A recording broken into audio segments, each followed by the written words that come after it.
So the next talk is online. So Michel is the one from Rodrigo Carjaval, extracting physical rules from ensemble machine learning. You got it?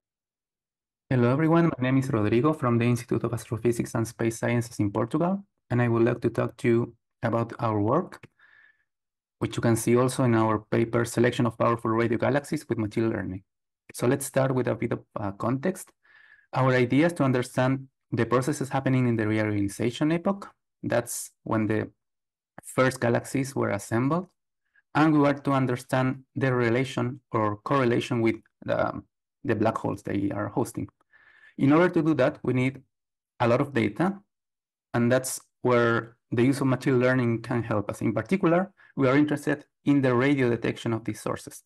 In order to do that, we created a prediction pipeline to obtain prediction of radio detected AGNs in a field using only photometry.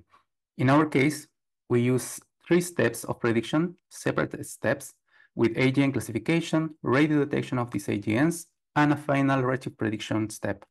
We are using for training photometry from infrared detected sources in the head-deck spring field, and in particular, we are using data from WISE, PAN stars, 2MASS, and detections in the LOT survey. For validation, we are also using data in head-decks and Stripe 82. The results are here. You can see that we have, in general, very good levels of completeness and precision for classification, and the very good outlier fractions and error values in the redshift prediction. What we want to focus on here, rather than the actual predictions, is understanding how each of the models is treating the data that we are feeding into them. That's why we are using one simple tool, which is feature importances, and in particular, shape values that can tell us the driving features of each of the models. And in particular, we are focused on the AGN galaxy classification model.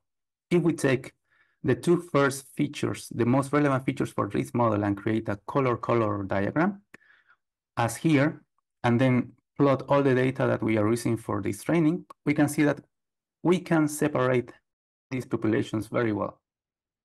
And that's very important because only from the use of the model and then the data that was fed into them, we can see that we can obtain a physical rule, which is here with these equations here. In the end, we want to apply these physical rules, this pipeline, into new data, and in the feature that's SKA. And now we are doing it in one of its precursors, which is EMU. And we are trying to obtain new rules, new understanding out of these predictions. And that's it from our work. And thank you very much for your attention. Thank you. Bye. Thank you, Rodrigo.